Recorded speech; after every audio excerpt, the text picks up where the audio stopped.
పితా పుత్ర పవిత్రాత్మ నామమున ఆమేన్. మన రక్షకుడైన యేసుక్రీస్తు నామమున మీ అందరికీ శుభములు. క్రీస్తు స్వరం వీక్షకులకు స్వాగతం. యేసు ప్రభువు మిమ్ములను మీ కుటుంబాలను చల్లగా దీవించునుగాక. ప్రియ సహోదరి, ప్రియ సహోదరుడా, ఈరోజు తల్లి శ్రీ సభ సామాన్య 14వ ఆదివారాన్ని కొనియాడుచున్నది. ఈ సామాన్య 14వ ఆదివారం రోజున ప్రభు అయిన దేవుడు బైబిల్ గ్రంథము నుండి మనందరితో 3 దివ్య గ్రంథ పట్టణాల ద్వారా మాట్లాడుచున్నాడు. మొదటి పట్టణము యెషయా గ్రంథము 66వ అధ్యాయము 10వ వచనము నుంచి 14వ వచనం వరకు. రెండవ పట్టణము గలతీయులకు రాసిన లేఖ 6వ అధ్యాయము 14వ వచనం నుంచి 18వ వచనం వరకు. సువార్త పట్టణము లూకా సువార్త 10వ అధ్యాయము 1వ వచనం నుంచి 12వ వచనం వరకు మరియు 17వ వచనం నుంచి 20వ వచనం వరకు. ప్రియ సహోదరి, ప్రియ సహోదరుడా, ఈరోజు మనం సువార్త పట్టణము నుండి కొన్ని విషయాలను ప్రత్యేక విధముగా ధ్యానం చేద్దాం. ఈనాడు మనం వింటూ ఉన్నటువంటి సువార్త పట్టణము మనందరికీ ఇస్తున్నటువంటి సందేశం ఇది. క్రైస్తవులముగా మనమందరము సువార్తికులము.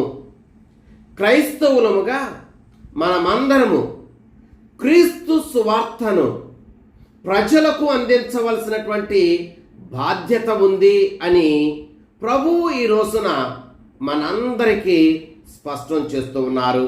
ప్రియ సహోదరి, ప్రియ సహోదరుడా, ఈరోజు మనం వింటూ ఉన్నటువంటి లూకా సువార్త 10వ అధ్యాయము 1వ వచనములో యేసుక్రీస్తు ప్రభువు 72 మంది శిష్యులను తాను ఎన్నుకుని తాను స్వయముగా వెళ్ళవలసినటువంటి ప్రాంతాలకు, పల్లెపట్టులకు వీరిని ఇద్దరు చొప్పున సువార్త ప్రకటించుటకు పంపించటాన్ని మనం చూస్తూ ఉన్నాం.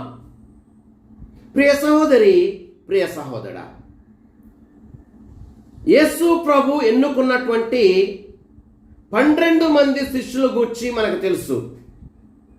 ఆ 12 మంది శిష్యులకి యేసు ప్రభు పెట్టినటువంటి పేరు అపోస్తులు. అపోస్తులు అనగా ఆయనతో ఉండుటకును పంపబడుటకును పిలువబడిన వారు అనే అర్థము.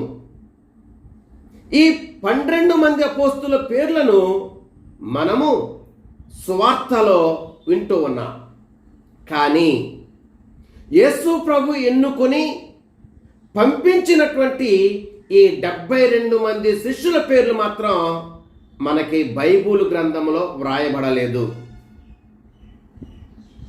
లూకా సువార్తికుడు ప్రకారం ఎవరి పేరునైనా సరే అక్కడ వ్రాయనప్పుడు ఆ వ్యక్తి స్థానములో మనలను మనం పెట్టుకోవాలి. ఆ వ్యక్తి స్థానములో మనము ఉన్నాము అని తలంచాలి. అయితే ఈ రోజున యేసు ప్రభు పంపిస్తున్నటువంటి ఈ 72 మంది శిష్యుల పేర్లు బైబిల్ గ్రంథములో వ్రాయబడలా. అనగా ఆ 72 మంది శిష్యుల స్థానములో మనల్ని మనం పెట్టుకోవాలి.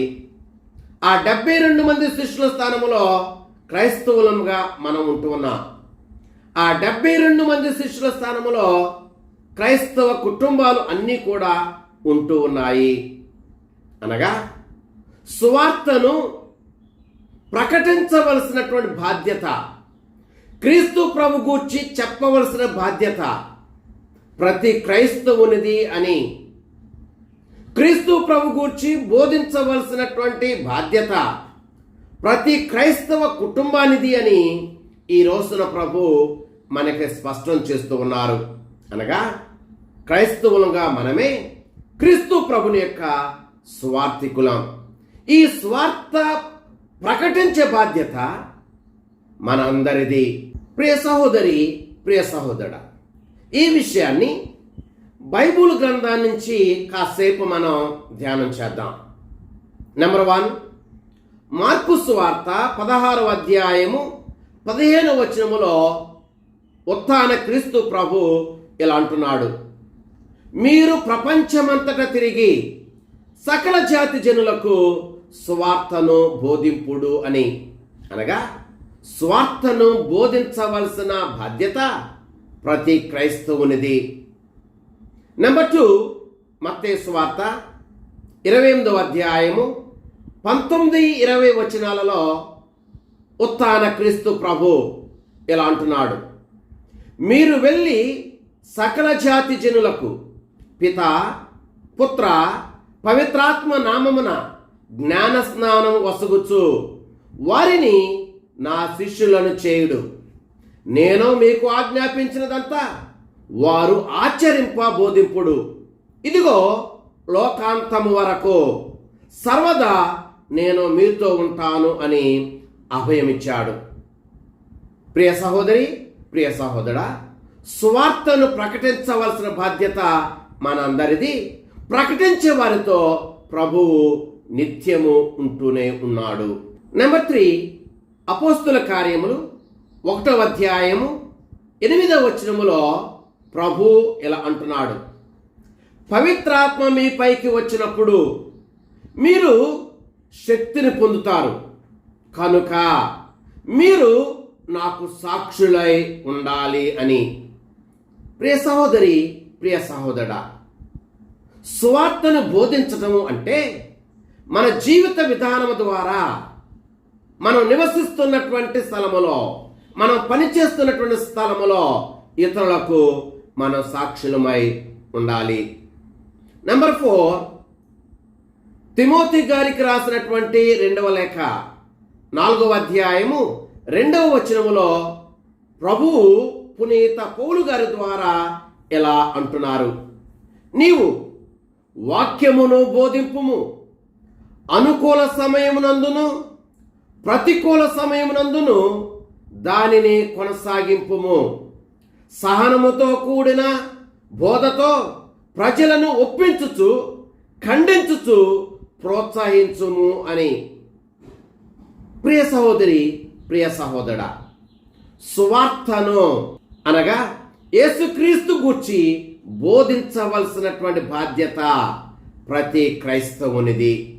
నెంబర్ 5, కీర్తన గ్రంథము 96వ కీర్తన 3వ వచనములో కీర్తనకారుడు ఇలా అంటున్నాడు, ఆయన కీర్తిని ఎల్ల జాతులకు తెలియజేయుడు, ఆయన మహాకార్యములను ఎల్ల ప్రజలకు ప్రకటింపుడు అని. ప్రియ సహోదరి, ప్రియ సహోదరా, ప్రభువుని యొక్క కీర్తిని అన్ని జాతులకు తెలియచేయవలసిన బాధ్యత ప్రతి క్రైస్తవునిది. ప్రభువుని యొక్క మహాకార్యాలను సకల ప్రజలకు బోధించవలసిన బాధ్యత, ప్రకటించవలసిన బాధ్యత క్రైస్తవులందరిది. ప్రియ సహోదరి, ప్రియ సహోదరా, ఒక క్రైస్తవుడిగా ఈ పనిని నీవు చేస్తున్నావా? ఒక క్రైస్తవుడిగా, ఒక క్రైస్తవురాలుగా క్రీస్తు ప్రభు గూర్చి, క్రీస్తు ప్రభు కీర్తిని గూర్చి, మహాకార్యములు గూర్చి ప్రకటిస్తున్నావా? ఆలోచన చేయి. ఆ బాధ్యత మనది అని గ్రహించి క్రీస్తు గూర్చి ప్రకటించటానికి ప్రయత్నం చేద్దాం. ప్రియ సహోదరి, ప్రియ సహోదరా, బైబిల్ గ్రంథంలో సువార్థికులుగా తమ జీవితాన్ని జీవించినటువంటి కొంతమంది వ్యక్తుల గూర్చి ఇప్పుడు మనం తెలుసుకుందాం. నెంబర్ 1, ఆంద్రియా. ఆంద్రియా తన సోదరుడైనటువంటి సీమోనుని అనగా పేతురుని యేసు ప్రభు దగ్గరికి తీసుకుని వచ్చాడు. యోహాను సువార్త 1వ అధ్యాయము 41-42 వచనాలలో ఈ విషయాన్ని మనము చదువుతున్నాము. పేతురు గారి లాగానే మనము కూడా మన తోటి వారికి, మన అన్నదమ్ములకు, అక్కా చెల్లెండ్రకు క్రీస్తు ప్రభు గూర్చి చెప్పవలసిన బాధ్యత మన అందరిది. నెంబర్ 2, సమరయ స్త్రీ. సమరయ స్త్రీ యేసుక్రీస్తు ప్రభు గూర్చి తెలుసుకున్న తర్వాత తన సొంత ఊరికి వెళ్ళి యేసుక్రీస్తు ప్రభును గూర్చి చెప్పింది. తన ఊరి ప్రజలందరినీ కూడా యేసుక్రీస్తు ప్రభు దగ్గరికి తీసుకుని వచ్చింది. యోహాను సువార్త 4వ అధ్యాయము 28వ వచనము నుంచి 30వ వచనం వరకు ఈ విషయాన్ని మనం చదువుతూ ఉన్నాము. ప్రియ సహోదరి, ప్రియ సహోదరుడా, మనము నివసిస్తున్న మన ప్రాంతంలో, మన ఊరిలో మనము స్వార్థికులుగా మన జీవితం ద్వారా యేసుక్రీస్తు ప్రభు గూర్చి తెలియచేయవలసిన బాధ్యత మన అందరిది, ఈ సమరయ స్త్రీలాగా. నెంబర్ 3, పునీత పేతురు గారు. పునీత పేతురు గారు యేసుక్రీస్తు ప్రభుని పునరుత్థానం తర్వాత ఆయన యూదులకు యేసే మెస్సయ్య, యేసే దేవుడు, యేసే రక్షకుడు అని చెప్పి తాను బోధించాడు. అపోస్తుల కార్యములు 2వ అధ్యాయము 14వ వచనం నుంచి 41వ వచనం వరకు ఈ విషయాన్ని మనం వింటూ ఉన్నాము.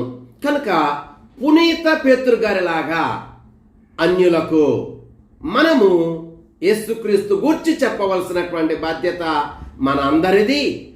క్రైస్తవులుగా మనమే క్రీస్తుకు సాక్షులుగా జీవించాలి అని ప్రభు ఈరోజు మనల్ని కోరుతూ ఉన్నాడు. నెంబర్ 4, పునీత పౌలు గారు. పునీత పౌలు గారు యేసుక్రీస్తు ప్రభు గూర్చి అన్యులకు బోధించాడు, అన్యులకు ప్రకటించాడు. రోమిలకు రాసిన లేఖ 15వ అధ్యాయము 20వ వచనములో ఈ విషయాన్ని మనం చదువుతూ ఉన్నాము. ప్రియ సహోదరి, ప్రియ సహోదరా, పునీత పౌలు గారు లాగానే అన్యులకు క్రీస్తు ప్రభుని గూర్చి తెలియని వారికి తెలియచేయవలసినటువంటి బాధ్యత క్రైస్తవులముగా మన అందరిది అని ఈ రోజున ప్రభు స్పష్టం చేస్తూ ఉన్నారు. Number 5, Priscilla, Aquila. వీరు ఇద్దరు కూడా తమ ఇంటిలో ఉన్న వారికి, తమ బంధువులకు, రక్త సంబంధులకు యేసుక్రీస్తు ప్రభు గూర్చి తెలియచేసి ఆ బంధువులను, రక్త సంబంధులను యేసు ప్రభు వద్దకు తీసుకుని వచ్చినటువంటి వ్యక్తులు. ప్రియ సహోదరి, ప్రియ సహోదరా, ఈ విషయాన్ని అపోస్తుల కార్యములు 18వ అధ్యాయము 24వ వచనము నుంచి 26వ వచనం వరకు మనం చదువుతున్నాం. కనుక ఈ రోజున మనమందరం కూడా మనము నివసిస్తున్న ప్రాంతంలోనే, మనం పనిచేస్తున్న ప్రాంతంలోనే మనము క్రీస్తుకు సాక్షులుగా, క్రీస్తు స్వార్థికులుగా, ఒక ఆంద్రే గారిలాగా, ఒక సమరయ స్త్రీలాగా, ఒక పేతురు గారిలాగా, ఒక పౌలు గారిలాగా, ఒక ప్రిస్కిల్లలాగా, ఒక అక్విలలాగా మన జీవితాన్ని సాక్షులుగా జీవించవలసిన బాధ్యత మన అందరి మీద ఉంది అని ప్రభు ఈ రోజున మనకి తెలియజేస్తూ ఉన్నాడు.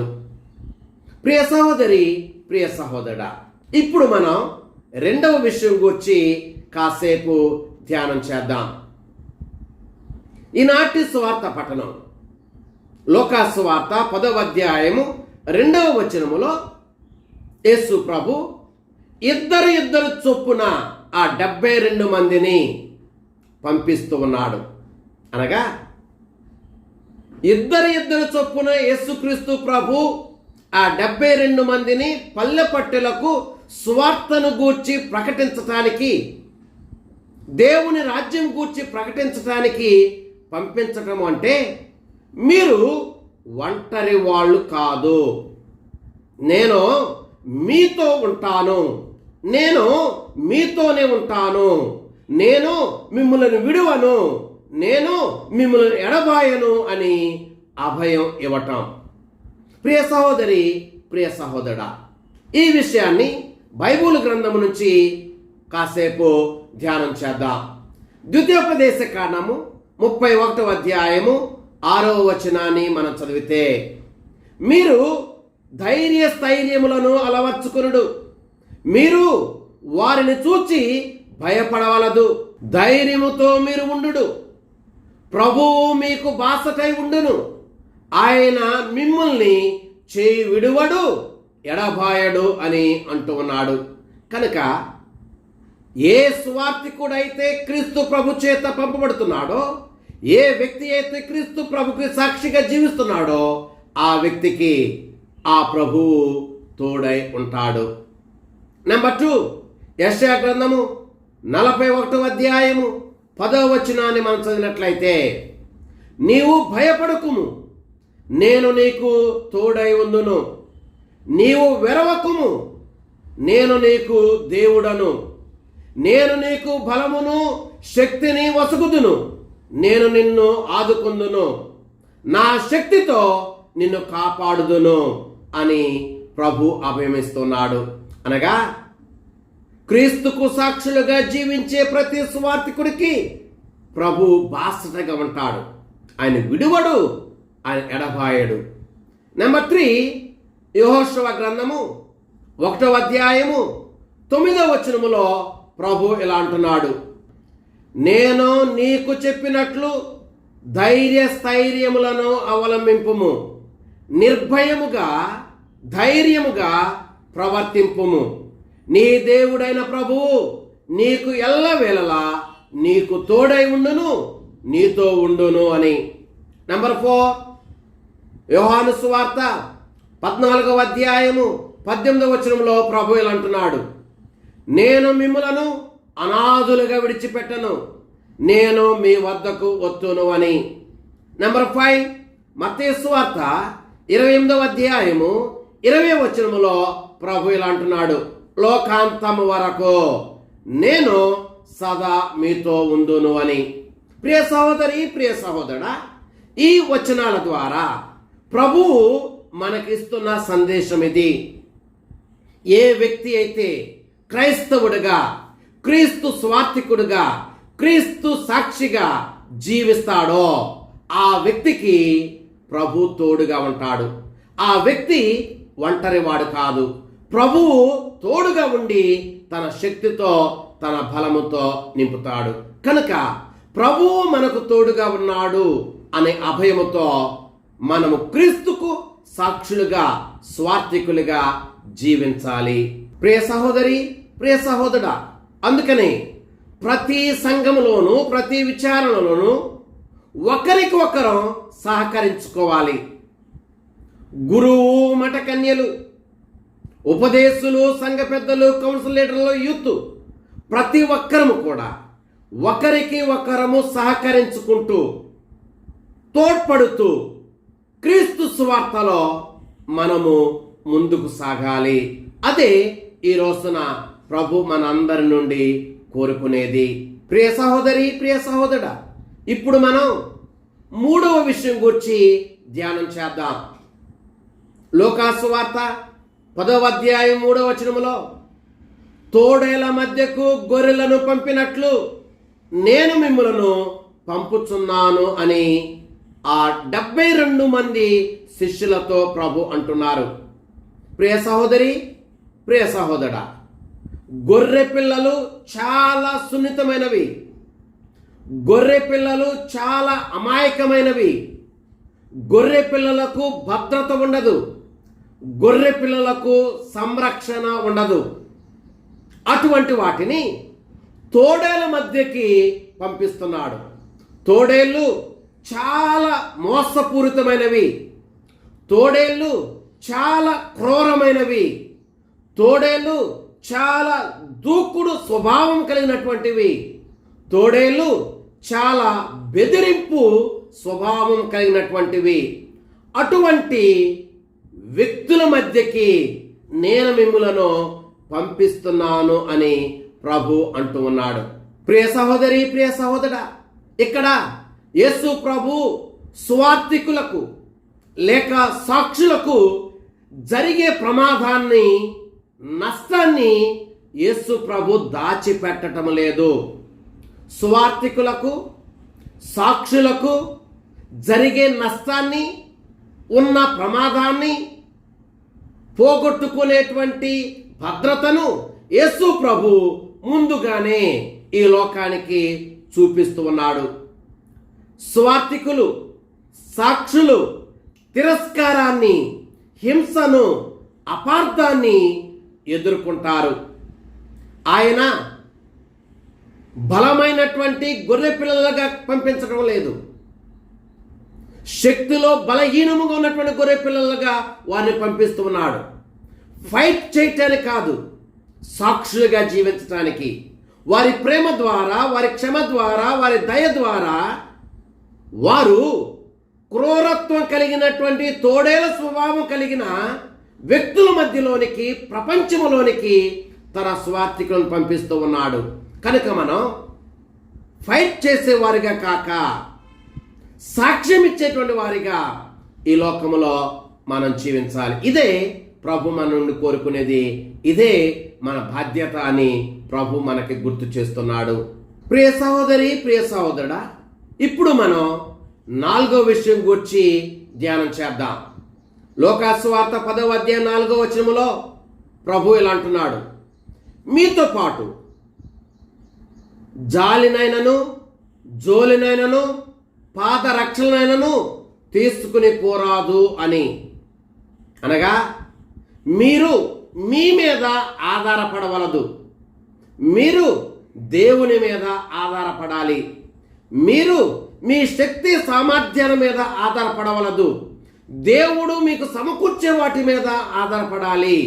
మీరు మీ తెలివితేటల మీద ఆధారపడక దేవుని కృప మీద, దేవుడు సమకూర్చే వాటి మీద మీరు ఆధారపడాలి అని ప్రభు ఈ రోజున ఆ 72 మంది శిష్యులకు చెప్పినట్లే ఈ రోజున మనకు కూడా చెబుతూ ఉన్నాడు. ప్రియ సహోదరి, ప్రియ సహోదరా, చాలాసార్లు మనం మన శక్తి సామర్థ్యాల మీద, చాలాసార్లు మనం మన ధనము మీద, చాలాసార్లు మనం వ్యక్తుల మీద, చాలాసార్లు మనం సమయాల మీద, వస్తువుల మీద ఆధారపడతాం. అందుకనే ప్రభు అంటున్నాడు, జాలినైనను, జోలినైనను, పాదరక్షలనైనను మీరు తీసుకుని పోరాదు. దేవుడు మీకు ఇచ్చేటువంటి దీవుల మీదను, ప్రజలు మీకు ఇచ్చేటువంటి ఆతిథ్యం మీదను మీరు ఆధారపడి జీవించాలి అని. కనుక స్వార్థికులముగా, క్రీస్తు సాక్షులముగా మనము మన శక్తి సామర్థ్యాల మీద ఆధారపడక దేవుని మీద ఆధారపడి మనం జీవించాలి. ఇదే ప్రభు మన నుండి కోరుకునేది. ప్రియ సహోదరి, ప్రియ సహోదరా, ఈ విషయాన్ని మనం బైబిల్ గ్రంథము నుంచి కాసేపు ధ్యానం చేద్దాం. సామెతల గ్రంథము 3వ అధ్యాయము 5వ వచనములో మనము ఇలా చదువుతున్నాం. ప్రభు మనతో ఇలా మాట్లాడుతున్నాడు, నీవు మనస్ఫూర్తిగా దేవుణ్ణి నమ్ముము, నీ తెలివితేటల మీద నీవు ఆధారపడకుము అని. నెంబర్ 2, మత్తయి సువార్త 6వ అధ్యాయము 31వ వచనము నుంచి 33వ వచనములో, ఏమి తినదమా, ఏమి త్రాగదమా, ఏమి ధరించదమని నీవు కలత చెందవలదు అని. నెంబర్ 3, నిర్గమకాండము 26వ అధ్యాయము 4వ వచనములో ప్రభు ఇలా అంటున్నాడు, నేను ఆకాశము నుండి వారికి ఆహారమును కురిపింతును. ప్రతిరోజు ఈ ప్రజలు వెలుపులకు వెళ్ళి ఏనాటి భత్యమును ఆనాటికే సమకూర్చుకునవలెను. వారు నా ధర్మమును పాటింతురో లేదో అని తెలుసుకున్నటకు ఈ విధముగా వారిని పరీక్షింతును అని. నెంబర్ 4, కొరింథీయులకు రాసిన 2వ లేఖ 9వ అధ్యాయము 8వ వచనములో ప్రభు ఇలా అంటున్నాడు, మీ అవసరము కంటే ఎక్కువగా దేవుడు మీకు ఇవ్వగలడు. కనుక ప్రియ సహోదరి, సహోదరా, మనకు సమకూర్చేటువంటి, మనల్ని నడిపించేటువంటి, మనం పోషించేటువంటి దేవుని మీద ఆధారపడాలే తప్ప అశాశ్వతమైనటువంటి వస్తువుల మీద కానీ, వ్యక్తుల మీద కానీ, సమయం మీద కానీ మనము ఆధారపడకూడదు అని ప్రభు ఈరోజు మనకి స్పష్టం చేస్తూ ఉన్నారు. ప్రియ సహోదరి, ప్రియ సహోదరా, ఇప్పుడు మనం 5వ విషయం గురించి కాసేపు ధ్యానం చేద్దాం. లూకా సువార్త 10వ అధ్యాయం 5వ వచనములో ప్రభు తన 72 మంది శిష్యులతో అంటున్నాడు, మీరు ఏ ఇంటికి వెళ్ళినను ఆ ఇంటికి శాంతి కలుగును గాక అని చెప్పి దీవించండి అని. ప్రియ సహోదరి, ప్రియ సహోదరుడా, యేసుక్రీస్తు ప్రభు తన స్వార్థికులను, తన సాక్షులను, తన ప్రతినిధులను శాంతి అనే గొప్ప వరముతో మన గృహాలకు పంపిస్తున్నాడు. ఈ లోకములో మనకు కావాల్సింది శాంతి. ఈ శాంతితో మనము మన క్రైస్తవ జీవితాన్ని జీవించాలి. యేసుక్రీస్తు ప్రభు ఉత్థానమైన తర్వాత తన శిష్యులు కనిపించి మీకు శాంతి కలుగును గాక అని చెప్పి వారిని దీవించాడు. కనుక మన ఇంటికి వచ్చే దేవుని ప్రతినిధులను, గురువులను, ఉపదేశులను మనము ప్రేమతో ఆహ్వానిద్దాం. వారు తీసుకుని వచ్చి మనకి అనుగ్రహించేటువంటి శాంతిని, సమాధానాన్ని మనం పొందుదాం. ఈ విషయాన్ని మనము కొద్ది నిమిషాల పాటు ధ్యానం చేద్దాం. నెంబర్ 1, ఎలీషా షునేము స్త్రీ. రాసుల 2వ గ్రంథము 4వ అధ్యాయం 8వ వచనం నుంచి 37వ వచనం వరకు షునేము స్త్రీ ఎలీషా ప్రవక్తను తన ఇంటికి ఆహ్వానించి ఆతిథ్యమిస్తూ ఉండేది. ఆ ఎలీషా ప్రవక్త తరచుగా ఇంటికి వస్తూ ఉండేవాడు. ఫలితంగా ఆ షునేము స్త్రీని దీవించాడు. చనిపోయినటువంటి తన కుమారునికి జీవాన్ని పోశాడు తన ప్రార్థన ద్వారా. అది దేవుని ప్రతినిధులు, గురువులు, ఉపదేశులు, మఠకన్యలు మన గృహానికి వచ్చినప్పుడు దేవుడు మనకు ప్రసాదించే గొప్ప వరం. నెంబర్ 2, యేసు ప్రభు జక్కయ్య.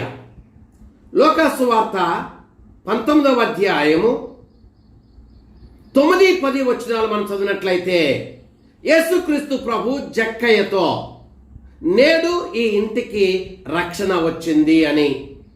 ప్రియ సహోదరి, ప్రియ సహోదరా, ప్రభువు పంపిస్తున్నటువంటి గురువులు,